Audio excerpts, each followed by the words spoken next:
आजच्या या smart city समिटमध्ये मंचावर उपस्थित या जिल्ह्याचे लोकप्रिय पालकमंत्री आमचे सहकारी श्री एकनाथ शिंदेजी, राज्याचे गृहनिर्माण मंत्री श्री प्रकाश मेहताजी, सन्माननीय महापौर श्री राजेंद्र देवळेकरजी, his excellency consul general of Turkey, सन्माननीय खासदार श्री कपिल पाटील, सन्माननीय खासदार श्री श्रीकांत शिंदे, MMRDA चे कमिशनर UPS मदान, देना बँकेच्या श्रीमती कृष्णा गुहा, कलेक्टर श्री महेंद्र कल्याणकर, ज्यांनी हा स्मार्ट सिटीचा प्रोग्राम अतिशय धडाडीनं पुढे नेला, ते आयुक्त श्री ई रवींद्रन, या ठिकाणी विशेषत्वाने उपस्थित झालेले आमचे सहकारी आमदार Shri Ravindra चव्हाणजी,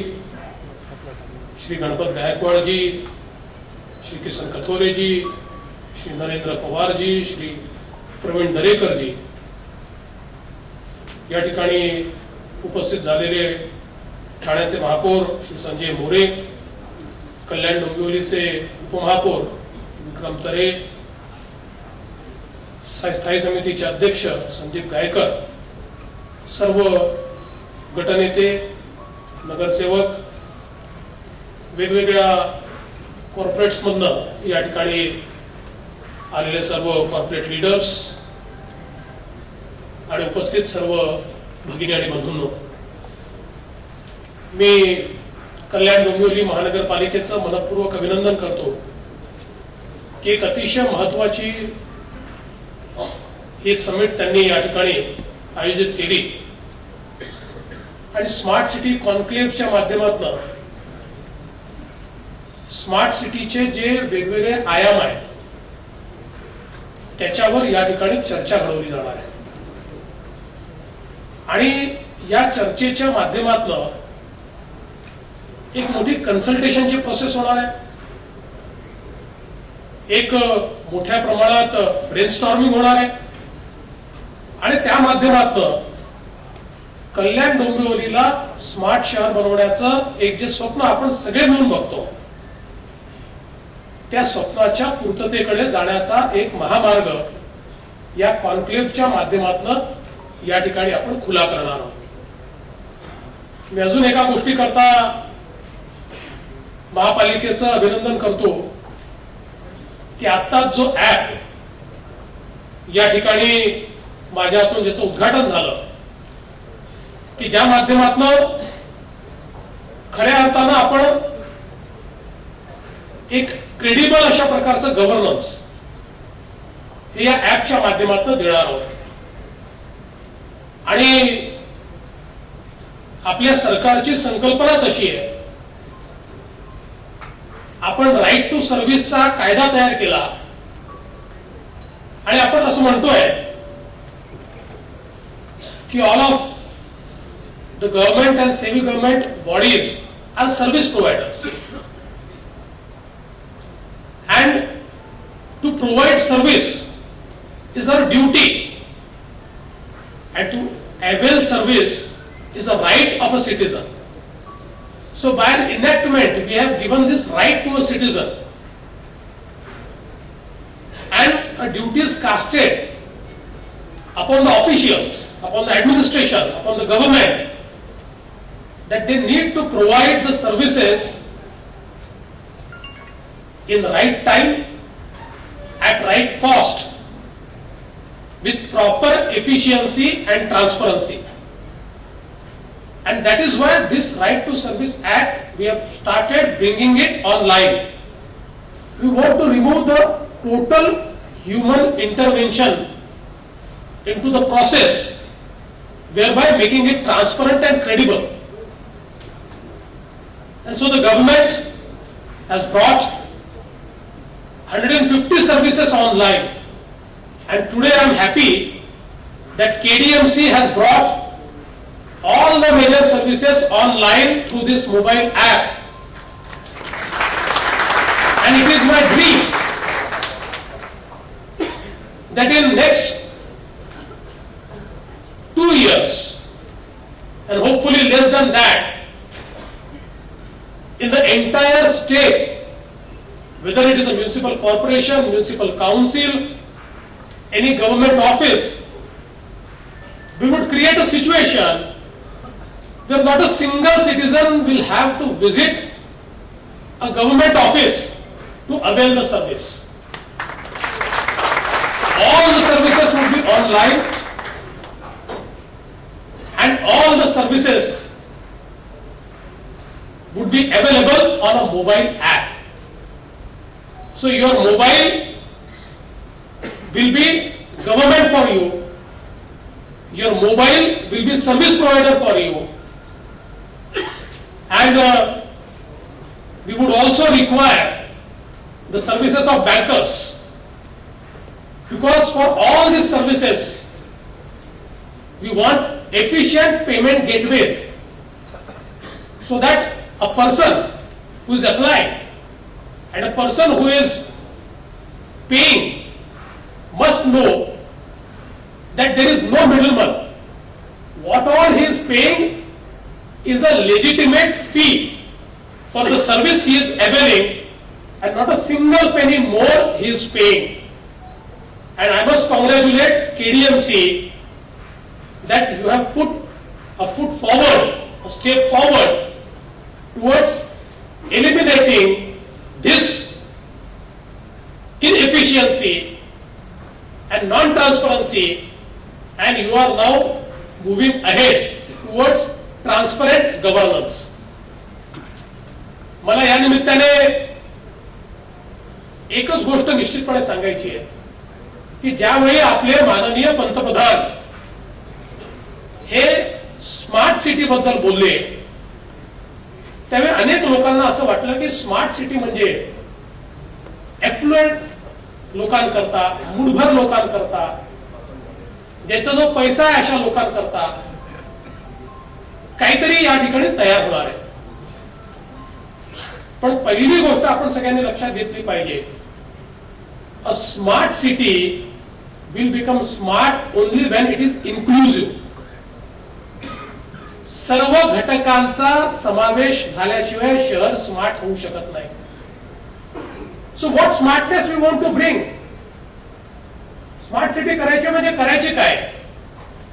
we want to bring smartness into governance. आज आमच्या महानगरपालिकांसमोरचा सगळ्यात महत्वाचा विषय काय आहे? पैसा दुय्यम आहे. आज जगाच्या पाठीवर तुमच्याजवळ जर बँकेबल प्रोजेक्ट असेल तर लो कॉस्ट बॉरोइंग करता संपूर्ण जग तुमच्याकडे इन्व्हेस्ट करायला तयार आहे. What the investor asks, the investor wants a clean project. The investor wants transparent governance. Transparency and efficiency into governance is a key. केंद्र सरकारच्या, राज्य सरकारच्या यापूर्वी कमी योजना आल्या आहेत का? हजारो कोटी रुपये केंद्राने, राज्यांनी महानगरपालिकांना, नगरपालिकांना दिले. परिस्थिती बदलली का? JNNREMच्या अंतर्गत केंद्र सरकारने अनेक महानगरपालिकांना 150, 200, 500 बसेस दिल्या. काय अवस्था आहे त्या बसेसची? कुठल्याही महानगरपालिकेतली JNNREMची बस आपण जाऊन बघा, त्या बसचा डब्बा झालेला आपल्याला दिसेल. एफिशियन्सी वाढलेली नाहीये. याचं कारण, जोपर्यंत आपण हे समजून घेत नाही की रोग कुठे आहे, तोपर्यंत कितीही उपाययोजना केली तरी ती उपाययोजना कामाची नाही. आणि मग रोग कुठे आहे? What we really need, we need efficient and transparent governance.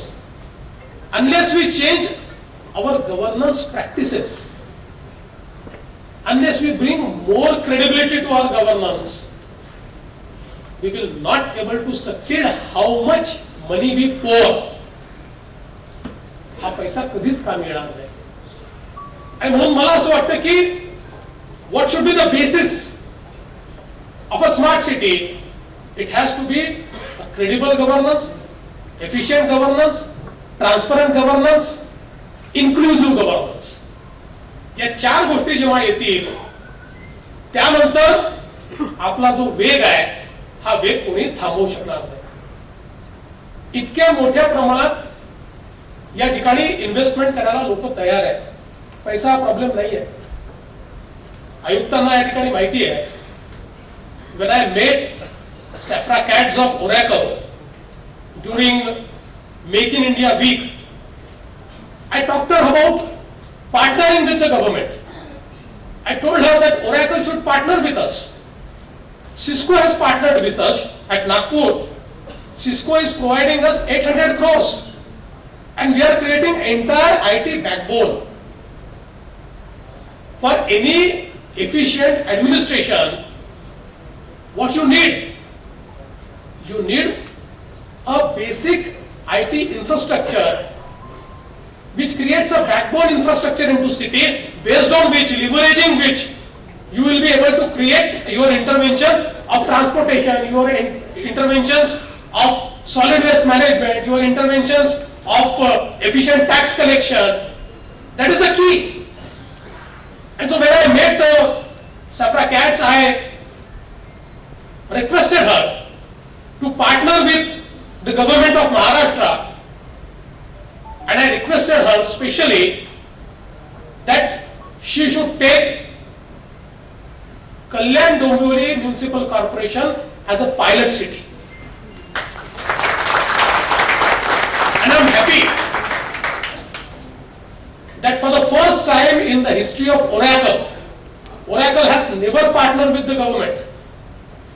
But for the first time, Oracle has agreed to partner with the government, and secondly, it has also agreed to take Kalyan Dombivli as a pilot city into this agreement. They would provide the efficient e-governance into providing services, into the Safe City initiative, into managing enterprise data. All the things will be included in that. And hopefully on 22nd of this month, 22nd June, our officials are visiting Bangalore Oracle Center, where for an entire day they would deliberate on this smart city partnership, the modalities. And in the month of July, we will actually enter into a MOU. And while we were discussing what scale of enterprise architecture they are looking at, so they said for Kalyan Dombivli they will propose the same architecture which they have executed in the Los Angeles County. The same will be replicated here. मला असं वाटतं की एक गोष्ट आपण लक्षात घेतली पाहिजे की आज ओरेकल त्याला कल्याण डोंबिवलीशी काय घेणं देणं आहे, पण आपण हे समजून घेतलं पाहिजे की भारत हा आज जगाच्या नजरा या देशाकडे लागल्या आहेत.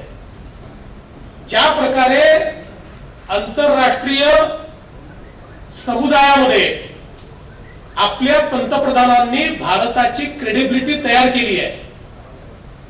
गेल्या 2 वर्षामध्ये जगाची इकॉनॉमी खाली जात असताना आपली इकॉनॉमी 7.5% ग्रो होते आहे.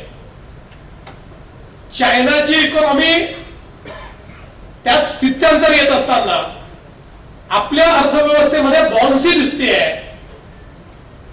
आणि ही बॉयन्सी सातत्याने केवळ आपण नाही तर सगळ्या इंटरनॅशनल एजन्सीज प्रेडिक्ट करतायत.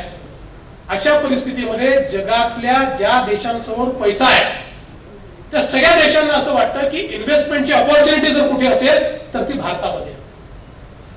आणि दे हॅव अंडरस्टूड की if they want to grow, India must grow. If they want their money to grow, they need to invest it into India. ही त्यांना माहिती आहे. परवा माझ्याकडे करियर झाले होते आणि LH Korea which is one of the biggest government company from Korea, त्याच्याशी माझी चर्चा झाली आणि ते म्हणाले की पुण्याकरता मी त्याच्याशी चर्चा केली. ते असं म्हणाले की आमच्यासोबत तुम्ही MOU केला तर we have access to $10 billion, 60,000 crore रुपयाला त्यांना ऍक्सेस आहे की ज्यातनं कोरिया सरकारशी पार्टनरशिप करून आपण पुणे स्मार्ट सिटी करता इनिशिएटिव्ह त्या ठिकाणी उभे करू शकतो. आणि म्हणून मला एक गोष्ट या निमित्ताने सांगायची आहे की स्मार्ट सिटीचा विचार करताना पैशाचा विचार दुय्यम करा. आम्ही तर पैसा देणारच आहोत.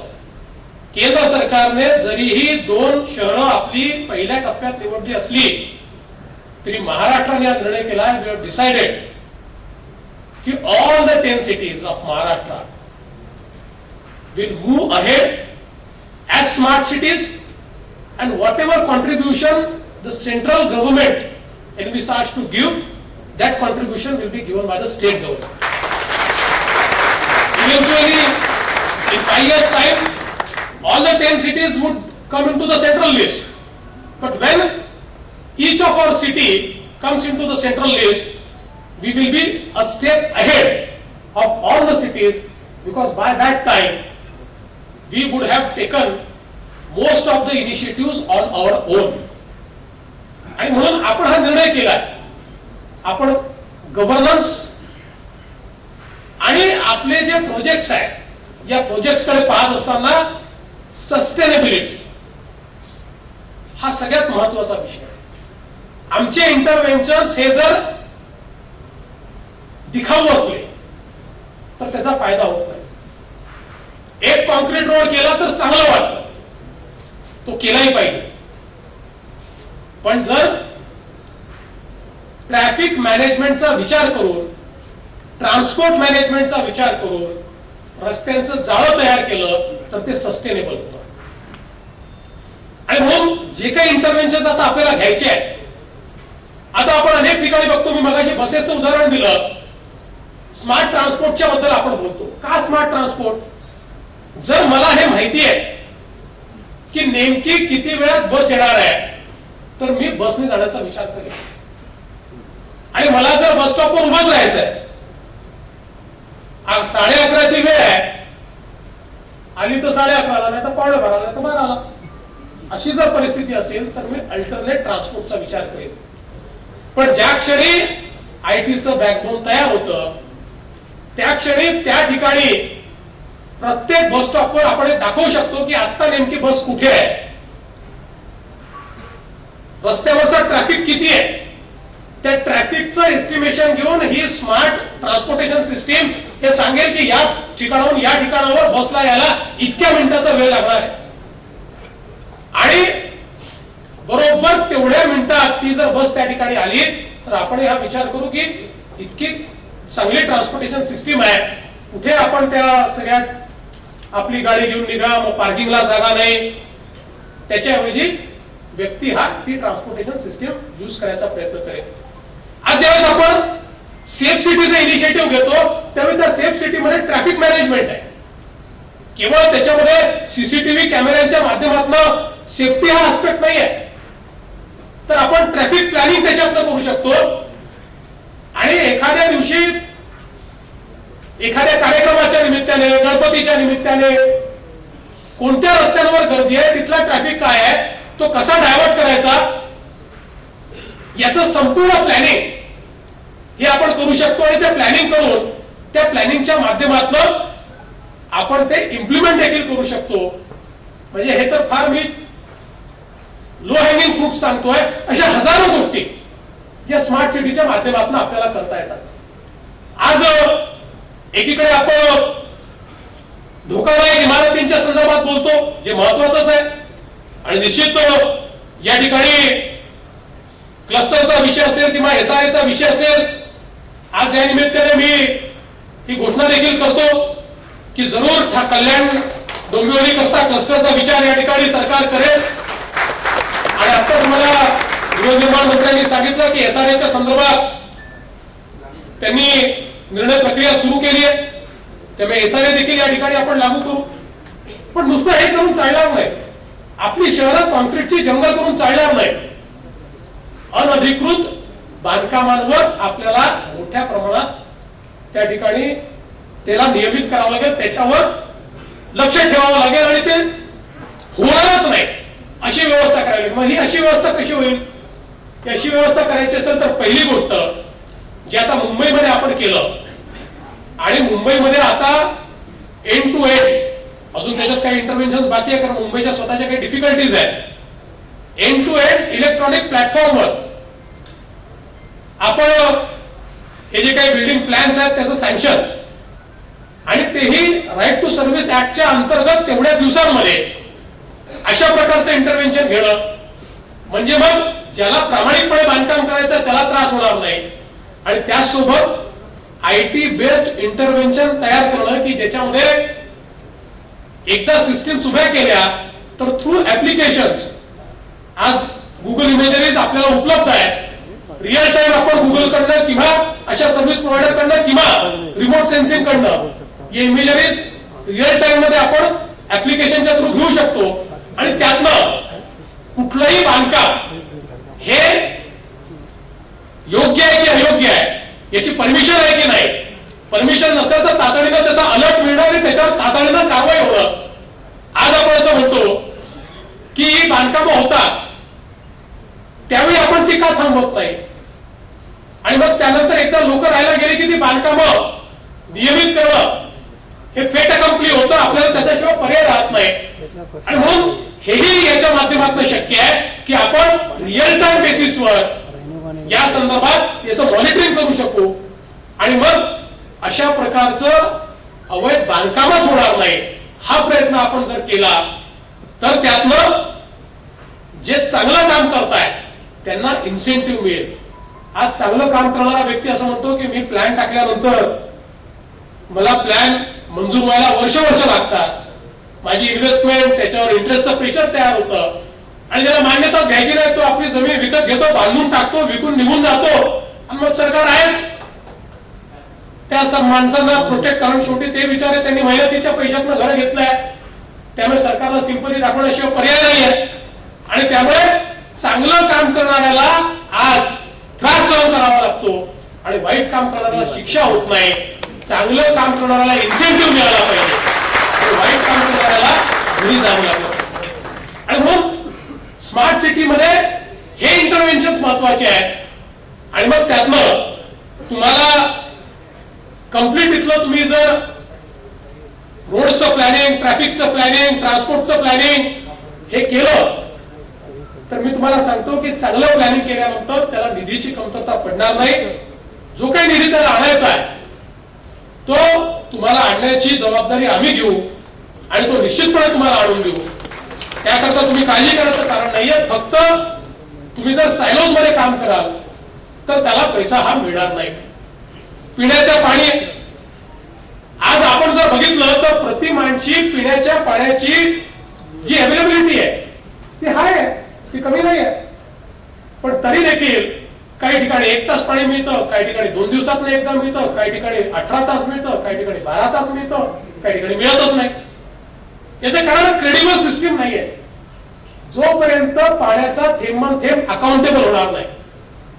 ज्यावेळी नागपूरला 24/7 ची योजना केली, पहिला पायलट झोन केला, त्या पहिल्या पायलट झोनचं लर्निंग काय आहे? ते लर्निंग हे आहे की जर एफिशियंट सिस्टीम उभी केली, एकही थेंब पाणी ऍडिशनल न घेता होतं तेवढ्या पाण्यामध्ये 24 तास पाणी देता येतं, 3ऱ्या मजल्यापर्यंत चढणाऱ्या प्रेशरने पाणी देता येतं.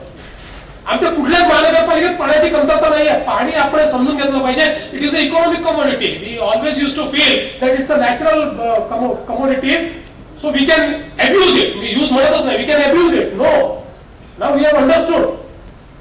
आता ज्यावेळेस पाण्याकरता मारामाऱ्या होतात त्यावेळेस आपल्या लक्षात आलं इट्स अ इकॉनॉमिक कमोडिटी.